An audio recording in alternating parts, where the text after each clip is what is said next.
Hello everyone and welcome back to Bind Academy YouTube channel. So basically আমাদের কিন্তু রিনিট 2026 complete হয়ে গেছে। 2025 এর এক্সাম এবং 2026 এর এক্সামে যেটা আমরা দেখেছি নিটের, যেখানে প্রশ্নপত্র ডিফিকাল্টি লেভেলটা কিন্তু একটু অ্যাবভ অ্যাভারেজ লেভেল গেছে। তো সেখানে স্টুডেন্টের মনে কিন্তু অনেকেরই প্রশ্ন আসছে যে নিটের যে ডিফিকাল্টি লেভেলটা বেড়ে যাচ্ছে, তো তার জন্য কি আমি নিটের জন্য রিপিট করতে বা নিটের জন্য পুনরায় চেষ্টা করতে, অনেকে কিন্তু ভয় পাচ্ছে। তো যারা তোমরা নিটের জন্য ভয় পাচ্ছ তাদের জন্য একটা খুব সুন্দর অল্টারনেট ক্যারিয়ার অপশনস নিয়ে আমি আজকে তোমাদের এই পুরো ভিডিওতে ডিসকাস করব। সেটা হচ্ছে জেনপাস।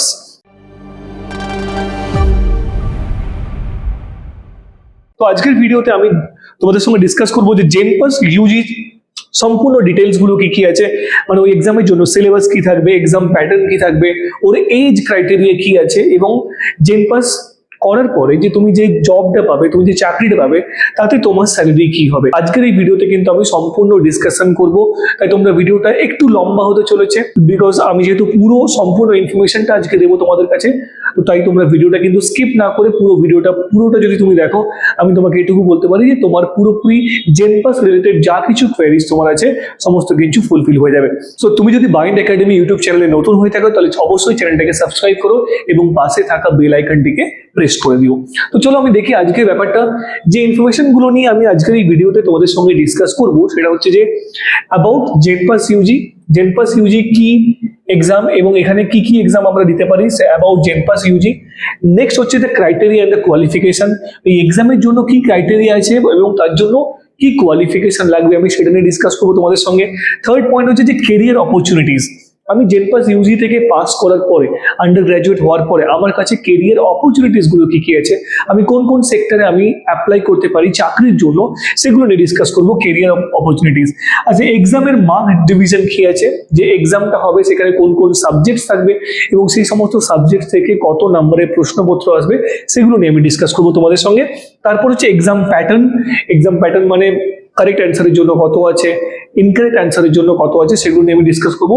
তারপর হচ্ছে কোর্সেস অফার্ড, এই জেনপাস ইউজি থেকে আমরা কোন কোন কোর্সগুলো আমরা এখানে করতে পারি সেটা নিয়ে তোমাদের সঙ্গে ডিসকাস করবো। তারপর হচ্ছে র্যাঙ্ক ফর সিলেকশন, মানে কত র্যাঙ্কে মোটামুটি আমি জেনপাস ইউজিতে সরকারি কলেজের জন্য কিন্তু আমরা অ্যাপ্লাই করতে পারবো। আমরা প্রত্যেকেই চাই এটা সরকারি কলেজ থেকে কিন্তু পাস আউট করতে, যেখানে খরচটা অনেক কম হয় এবং সেখান থেকে কিন্তু অপরচুনিটিস অনেকটা বেশি আমরা পাই। তো এই সমস্ত বিষয়গুলো নিয়ে কিন্তু আজকে আমি তোমাদের সঙ্গে সম্পূর্ণভাবে বিস্তারিত আলোচনা করব। তো চলো দেখা যাক, প্রথম যে জিনিসটা নিয়ে ডিসকাস করবো সেটা হচ্ছে about JENPAS UG. JENPAS UG কথার মানে কি, যদি তোমরা দেখো, JENPAS UG is a joint entrance test for nursing, paramedical and allied science undergraduate. UG stands for undergraduate. এখানে কি হয় বেসিক্যালি, জেনপাস ইউজি মানে হচ্ছে জয়েন্ট এন্ট্রান্স এক্সামিনেশন, এটা একটা joint entrance test for the nursing and paramedical and allied science. Nursing paramedical ছাড়াও কিছু allied science কোর্সের জন্য কিন্তু এখানে আন্ডার গ্রাজুয়েট আমরা করতে পারি থ্রু জেনপাস এক্সামিনেশন।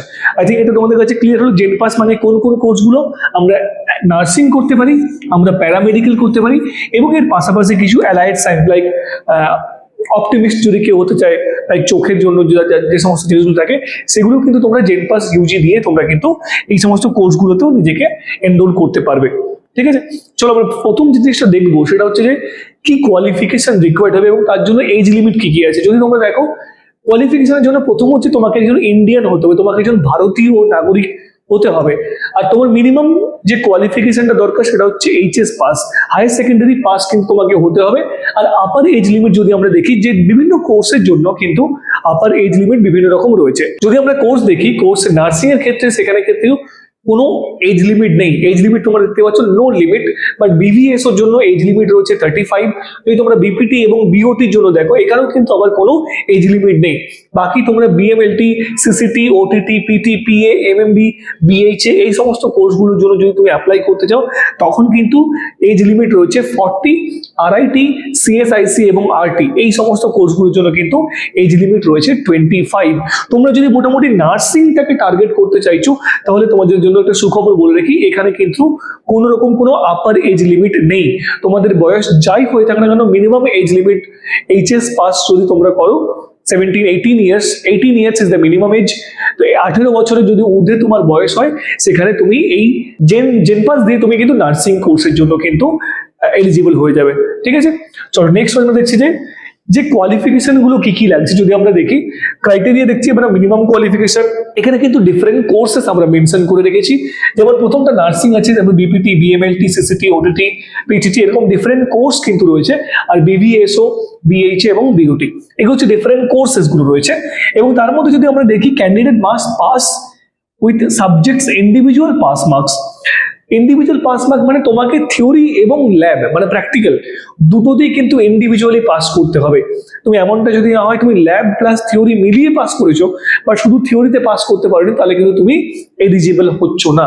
তোমাকে in both theory and practical paper separately তোমাকে কিন্তু পাস করতে হবে। কোন কোন সাবজেক্টে? Physics, chemistry and biology.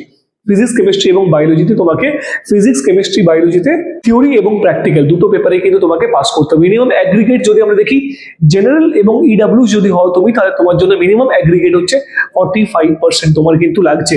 আর যদি তুমি কোনো ক্যাটাগরি থেকে বিলং করো, like ST, SC, OBC, ABC এবং পিডাব্লিউডি যদি তুমি ক্যান্ডিডেট হও, তাহলে কিন্তু তোমার জন্য 40% ক্রাইটেরিয়া, তোমার অ্যাগ্রিগেট মার্কসটা হচ্ছে 40% তোমার লাগবে। ঠিক আছে, candidate must pass English in +2 level, মানে তোমাকে এই ফিজিক্স, কেমিস্ট্রি, বায়োলজির পাশাপাশি এইচএস বা হায়ার সেকেন্ডারি এক্সামে তোমাকে কিন্তু ইংলিশটাতেও পাস করতে হবে।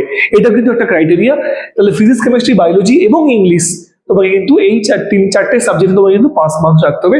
এবং বাকি কোর্সগুলো যদি তোমরা দেখতে পাচ্ছ, প্রত্যেকটা ক্রাইটেরিয়া কিন্তু দেওয়া রয়েছে এখানে। আমি বাকিগুলো আর ডিটেইল ভাবে ডিসকাস করছি না, ভিডিওটা অযথা কিন্তু অনেকটা বেশি বড় হয়ে যাবে বা লম্বা হয়ে যাবে। আমি আজকে নার্সিংটাকে ফোকাস রেখেই বেসিক্যালি এই ভিডিওটা করছি।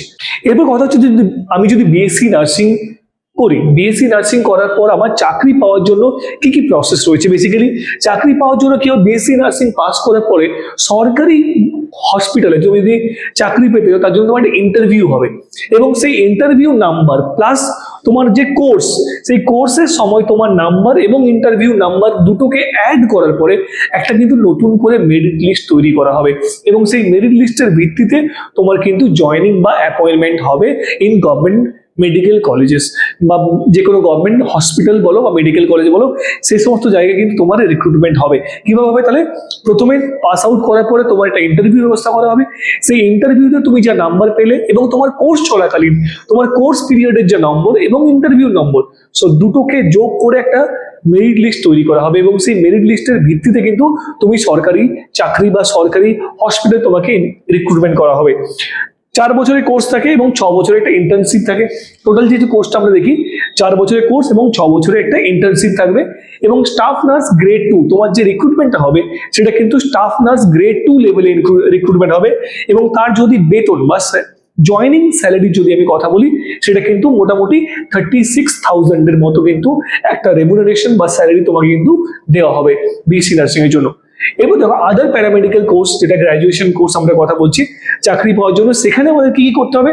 সরকারি চাকরির জন্য ইন্টারভিউ হবে এবং কোর্স পিরিয়ড হবে এবং ইন্টারভিউ নাম্বার মিলিয়ে কিন্তু একটা মেরিট লিস্ট বেরোবে। ঠিক যেমন আমরা নার্সিং এর ক্ষেত্রে বলেছিলাম, সেই একইভাবে কিন্তু আদার যে প্যারামেডিক্যাল কোর্সগুলো রয়েছে তাদের জন্য কিন্তু একইভাবে হবে। সেখানে 3 বা 4 বছরের কোর্স পিরিয়ড থাকে এবং 6 মাসের একটা ইন্টার্নশিপ কিন্তু থাকবে। এই প্যারামেডিক্যাল টেকনোলজিস্ট, যেটা আমরা তোমাদের যে রিক্রুটমেন্টটা হবে, সেই পোস্টটা হচ্ছে প্যারামেডিক্যাল টেকনোলজিস্ট, এবং তার জন্য স্যালারি মোটামুটি রেঞ্জ যদি আমরা দেখি 26,000 থেকে কিন্তু 36,000। তো এখানে কিন্তু কেরিয়ারের একটা বিরাট বড় সুযোগ রয়েছে। তোমরা যদি নিটে না যেতে চাও, তার নিটের একটা সাবস্টিটিউট হিসাবে তোমরা কিন্তু জেনপাসটাকে ট্রাই করতে পারো, বিকজ এটাতে একটা বিরাট কিন্তু তোমাদের কেরিয়ার অপরচুনিটিস এর একটা সুযোগ রয়েছে। এরপর আমরা বিএসসি নার্সিং এর যে কেরিয়ার অপশনগুলো কথা বলছি, কি কি কেরিয়ার অপশন আমাদের কাছে আছে? স্টাফ নার্স গ্রেড 2, যেটা আমরা স্টেট গভর্নমেন্ট হসপিটালে কথা বলছি, স্টাফ নার্স গ্রেড 2। এরপর বিভিন্ন যে সরকারি গভর্নমেন্ট আন্ডারটেকিং যে সংস্থাগুলো রয়েছে, লাইক সেল, ভেল, ওএনজিসি, ইএসআইসি, রেল, ইউপিএসসি, এই সমস্ত জায়গাতেও তোমরা অ্যাপ্লাই করবে। গ্র্যাজুয়েট লেভেলে যা সমস্ত এক্সামগুলো থাকে তোমরা কিন্তু তাদের জন্য এলিজিবল হয়ে যাবে। আর হায়ার স্টাডিজ জন্য তোমরা এমএসসি বা পিএইচডি, তোমরা গ্র্যাজুয়েট করার পর তোমরা যদি মাস্টার্স করতে চাও বা পিএইচডি করতে চাও, তার জন্য কিন্তু তোমরা এলিজিবল থাকবে। এবং টিচিং প্রফেশনস, ধরো যারা নার্সিং, যারা নার্স হয়েছে তাদেরকে যারা পড়ায়, তুমি এরপর মাস্টার্স করে তুমি তারপর কি হবে, যে বিভিন্ন নার্সিং কলেজে নার্সদের যারা পড়াচ্ছে তাদের জন্য কিন্তু তুমি এলিজিবল হয়ে যাবে। এবং huge aspect in private hospitals, আজকালকার দিনে যদি তুমি দেখো তোমার আশেপাশে তোমার গ্রামে বা শহরে আজ থেকে 10 বছর আগে যদি তুমি দেখো, তোমার বাড়ির কাছে কতগুলো, মানে 5 কিলোমিটার 10 কিলোমিটার রেডিয়াসে যদি দেখো, খুব বেশি হলে 1 থেকে 2টো কিন্তু প্রাইভেট হসপিটাল ছিল। কিন্তু আজকে যদি সে জায়গায় তুমি দেখো 10 কিলোমিটার রেডিয়াস নিয়ে কাছাকাছি 10 থেকে 15খানা কিন্তু প্রাইভেট হসপিটাল হয়েছে। বিকজ পপুলেশন যত বাড়ছে আমাদের মেডিকেল ফেসিলিটিস রিকোয়ারমেন্ট কিন্তু তত বেশি হচ্ছে। তাহলে যদি হসপিটাল সংখ্যা বাড়ে তাহলে সেখানে হসপিটালের জন্য যে সমস্ত স্টাফ লাগবে, নার্স বলো বা প্যারামেডিক্যাল স্টাফ বলো, তাদের কিন্তু রিকোয়ারমেন্টটাও বেড়ে যাচ্ছে। তো এই huge aspect in the private hospitals, different যে প্রাইভেট হসপিটালে সেখানেও কিন্তু তোমরা অ্যাপ্লাই করতে পারবে। সেখানে কিন্তু ইন্ডিয়া এবং অ্যাব্রড, শুধুমাত্র ইন্ডিয়াতে তা কিন্তু নয়, ইন্ডিয়াতে এবং ইন্ডিয়ার বাইরে তোমরা যদি যেতে চাও তোমরা কিন্তু তাদের জন্য এলিজিবল থাকবে। প্যারামেডিক্যালের যদি আমরা কেরিয়ার অপশনগুলো দেখি, তাহলে প্যারামেডিক্যাল টেকনোলজি, সেটা আমরা স্টেট গভর্নমেন্টের কথা বলছি। তারপরে তো সেল, ভের, ওএনজিসি, ইএসআইসি, রেল, ইউপিএসসি এগুলো থাকছে। হায়ার স্টাডিজ এখানেও রয়েছে, এমএসসি বা পিএইচডি করতে পারো। টিচিং প্রফেশন, যারা প্যারামেডিক্যাল কোর্সের জন্য যারা পড়ায় তাদের জন্য কিন্তু তুমি অ্যাজ এ টিচার অ্যাপয়েন্ট করতে পারো। এবং huge aspect in the private hospital, এখানেও কিন্তু প্রাইভেট হসপিটালে অ্যাজ এ প্যারামেডিক্যাল স্টাফ তুমি ইন্ডিয়া এবং ইন্ডিয়ার বাইরে কিন্তু অ্যাপ্লাই করতে পারবে তুমি। এবার দেখছি আমরা বিএসসি নার্সিং এর জন্য মার্কস ডিভিশন। এখানে বেসিক্যালি দুটো ক্যাটাগরিতে পেপার হয়, একটা ক্যাটাগরি 1, একটা ক্যাটাগরি 2। সাবজেক্ট যদি আমি বলি তাহলে physics, chemistry, biology, basic English, logical reasoning, 5খানা সাবজেক্ট থাকে। ঠিক আছে, physics, chemistry, biology, basic English থাকে এবং লজিক্যাল রিজনিং। সেখানে ফিজিক্স, কেমিস্ট্রি, বায়োলজি থেকে তুমি দেখতে পাচ্ছ পেপার 1 বা ক্যাটাগরি 1-এ তুমি দেখতে পাচ্ছ 15টা করে কোশ্চেন থাকছে, এবং ক্যাটাগরি 2-তে কিন্তু আরো 5টা করে, টোটাল কিন্তু 20টা কোশ্চেন। যদি আমরা 5টা সাবজেক্ট বলি, 20টা কোশ্চেন, তার জন্য 100 নাম্বার আছে এবং টোটাল মার্কস কিন্তু 115। এই যে 5টা কোশ্চেন, এই জন্য 2 মার্কস করে আছে, তার জন্য এখানে কি হচ্ছে 25, 25, 25, আর বাকি দুটো কিন্তু 20, 20। টোটাল তোমার কাছে টাইম পাবে তুমি, মানে কোশ্চেন, নাম্বার অফ কোশ্চেন যদি আমরা দেখি কতগুলো, 100টা কোশ্চেন থাকবে, টোটাল মার্কস কত হচ্ছে 115। সাবজেক্টগুলো আমি আবার বলছি, ফিজিক্স, কেমিস্ট্রি, বায়োলজিতে ক্যাটাগরি 1 এবং ক্যাটাগরি 2 দুটো থাকে। ক্যাটাগরি 1-এ 15টা কোশ্চেন থাকে, ক্যাটাগরি 2-তে 5টা করে কোশ্চেন থাকে। ক্যাটাগরি 1-এর প্রত্যেকটা প্রশ্নের জন্য 1 মার্কস থাকে, আর ক্যাটাগরি 2-তে প্রত্যেকটা প্রশ্নের জন্য 2 মার্কস করে থাকে। এই নিয়ে টোটাল যদি আমরা দেখি, ক্যাটাগরি 1-এর 85 কোশ্চেন, ক্যাটাগরি 2-তে 15 question, total number of question দেখি আমরা 100, এবং এর জন্য মার্কস হচ্ছে 115 মার্কস। ঠিক আছে, এবার দেখি আমরা যে মার্কস গুলো কথা বলছিলাম আমি। এবার ফিজিক্যাল সায়েন্সে টোটাল নাম্বার অফ কোশ্চেন 25। যদি তুমি পেপার 2 অনলি ফর বিএইচএ, যদি তুমি বিএইচ এর জন্য অ্যাপ্লাই করো, পেপার 2-তে কিন্তু এটা থাকছে ফিজিক্যাল সায়েন্স থেকে 25 কোশ্চেন্স, ম্যাথামেটিক্স থেকে 10 কোশ্চেন্স থাকছে, জেনারেল নলেজ এখানে কিন্তু 10 মার্কস থাকছে, বেসিক ইংলিশ 20 এবং লজিক্যাল রিজনিং থেকে 20। টোটাল পেপার ক্যাটাগরি 2-তে 5, 5, 5, ফিজিক্যাল সায়েন্স, ম্যাথামেটিক্স এবং জেনারেল নলেজ থেকে টোটাল নাম্বার অফ কোশ্চেন এখানেও 100টা, এবং এখানে কিন্তু টোটাল মার্কস 115, সেম ওর মতনই থাকছে। এবার দেখো স্কোরিং সিস্টেমটা নিয়ে যদি বলি, পেপার 1 যেটা ক্যাটাগরি 1 ছিল আমাদের কাছে, সেখানে প্রত্যেকটা সঠিক প্রশ্নের জন্য তুমি +1 পাবে, এবং প্রত্যেকটা ভুলের জন্য -1/4 মানে 0.25। প্রত্যেকটা শুধুমাত্র একটি বিকল্প সঠিক হবে। ক্যাটাগরি 1-এ যে সমস্ত প্রশ্ন থাকবে সেখানে একটা অপশনই তোমার কাছে কারেক্ট হবে, বাট ক্যাটাগরি 2-তে যে কোশ্চেনগুলো তোমরা পাবে সেখানে কিন্তু মাল্টিপল অপশন কারেক্ট হতে পারে, এবং এখানে বলছে শুধুমাত্র একটি বিকল্পই সঠিক হবে। সঠিক উত্তরের জন্য তুমি 1 নম্বর পাবে, যদি ভুল উত্তর দাও তুমি তাহলে এখানে -1/4 বা 0.25 যেটা বললাম পাবে। কোনো প্রশ্নের উত্তর না দিলে সেক্ষেত্রে 0 নম্বর। যদি তুমি কোনো কোশ্চেন না অ্যাটেম্প্ট করো, ছেড়ে দাও, সেখানে কোনো প্লাস মাইনাস কিছু না, 0 তুমি পাবে। ঠিক আছে, ক্যাটাগরি 2 যদি আমরা স্কোরিং সিস্টেম দেখি, এখানে কি হয়, এই ক্যাটাগরিটাতে আমরা 1-এর বেশি বিকল্প বা 1-এর বেশি অপশন কিন্তু কারেক্ট হতে পারে, এবং সঠিক উত্তরের জন্য 2 নম্বর পাবে। এখানে কিন্তু কোনো নেগেটিভ মার্কিং নেই। একাধিক উত্তরের ক্ষেত্রে ভুল হিসাবে বিবেচনা করা হলে সেক্ষেত্রে 0 নম্বর পাবে, এমনকি 1 বা একাধিক বিকল্প সঠিক হলেও।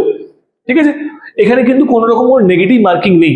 ক্যাটাগরি 2-তে কোনো নেগেটিভ মার্কিং নেই, কোনো প্রশ্নের উত্তর না দিলে সেক্ষেত্রে 0 নম্বর পাবে। এবার আমরা দেখছি ইনকাম, মানে যে বেসিক্যালি যে চাকরির কথাটা বলছিলাম, যে আমরা এই প্যারামেডিক্যাল কোর্সটা করব বা নার্সিং এর কোর্সটা করে আমাদের যে কেরিয়ার অপশনস আছে সেখানে আমরা কি কি কত মাইনে পেতে পারি আমরা।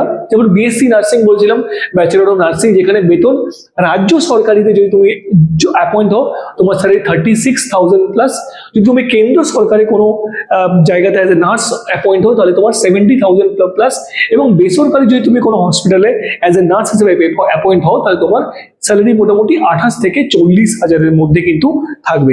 এবং বাকি কোর্সগুলো বিপিটি, ব্যাচেলর অফ ফিজিওথেরাপি যদি তুমি করো তাহলে এখানে রাজ্য সরকারি বেতন হচ্ছে 36,000 প্লাস, কেন্দ্রীয় সরকারি 70,000, বেসরকারি করলে 40,000 প্লাস। এবং নিজের যদি চেম্বার করো সেখানে কিন্তু প্রায় মাসে 2 লাখেরও বেশি একটা রোজগারের তোমার কিন্তু অপরচুনিটি থাকছে। এরকম বাকি কোর্সগুলো তোমরা দেখতে পাচ্ছ, তাদের ইনকামগুলো এখানে আমি দিয়ে রেখেছি, তোমরা একবার গো থ্রু করে নেবে। বিসিসি, ওটিটি এগুলো সব কিন্তু দেওয়া রয়েছে। মোটামুটি এরকম একটা অপরচুনিটি, এটা কিন্তু একটা বিরাট বড় অপরচুনিটি। নর্মাল তোমরা গ্র্যাজুয়েশন করার থেকে এই জেনপাসটা দিয়ে যদি তোমরা গ্র্যাজুয়েট হও তাহলে কিন্তু তোমাদের কেরিয়ার অপরচুনিটি অনেকটা বেড়ে যাচ্ছে। এরপর আমরা আসছি যে বিএসসি নার্সিং এর জন্য র্যাঙ্ক জেনারেলি আমরা যদি দেখি, total BSc nursing government college কতগুলো রয়েছে, মোটামুটি 24খানা কলেজ রয়েছে। সেখানে যদি বিএসসি নার্সিং এর আমরা টোটাল নাম্বার অফ সিট দেখি তাহলে গভর্নমেন্ট সিট হচ্ছে 1720খানা, যার মধ্যে জেনারেল সিট হচ্ছে 727। যদি আমরা র্যাঙ্ক দেখি মোটামুটি বিএসসি নার্সিং এর জন্য জেনারেলে 2200 যদি তোমার র্যাঙ্ক থাকে, জেনারেল র্যাঙ্ক, এসসিতে 5,500 র্যাঙ্ক, এসটিতে 11,000, ওবিসি এবিসিতে মোটামুটি 3,500, 2800 এবং 5,000, EWS জন্য 5,000। এই র্যাঙ্কটা মোটামুটি কিন্তু সরকারি যে কোনো গভর্নমেন্ট কলেজ থেকে তুমি নার্সিং পড়ার জন্য যদি পড়তে তাহলে কিন্তু এই র্যাঙ্কগুলো মোটামুটি আমরা বিগত বছরগুলোতে দেখেছি, এই র্যাঙ্কগুলোতে মোটামুটি আমরা সরকারি মেডিকেল কলেজ পেয়েছি সরকারি নার্সিং এর জন্য। যদি আমরা প্যারামেডিক্যাল কলেজ বলি, প্যারামেডিক্যালে গভর্নমেন্ট কলেজ রয়েছে 20খানা, তার মধ্যে প্যারামেডিক্যালে টোটাল গভর্নমেন্ট সিট হচ্ছে 211। এবং প্যারামেডিক্যাল টোটাল প্রাইভেট সিট যদি আমরা দেখি সেখানে কিন্তু প্রায় 1160খানা সিট কিন্তু রয়েছে। বিএইচএ টোটাল গভর্নমেন্ট সিট হচ্ছে 50। আর ক্যাটাগরি যদি বলো, জেনারেলের জন্য 750 র্যাঙ্ক, আর এসসির জন্য 1500, এসটির জন্য 6000, ওবিসি এবিসি তোমরা 1100, 900 এবং 1200, ইডাব্লিউএস যদি হয় তাহলে মোটামুটি 1200 র্যাঙ্কে তোমরা কিন্তু এই প্যারামেডিক্যালের জন্য গভর্নমেন্ট মেডিকেল কলেজ পেয়ে যাবে। তো বেসিক্যালি এটা ছিল জেনপাস সম্পর্কে সম্পূর্ণ ইনফরমেশন আমি তোমাদের দিলাম। যদি তোমাদের আরো কোনো কোয়েরিজ থাকে তাহলে অবশ্যই তোমরা এই ভিডিওর কমেন্ট সেকশনে গিয়ে কমেন্ট করো, আমরা কিন্তু প্রত্যেকটা তোমাদের কমেন্টের রিপ্লাই দেবো। সো আজকের ভিডিওতে এখান পর্যন্ত, ভালো থেকো, সুস্থ থেকো, পড়াশোনা চালিয়ে যাও। Thank you so much.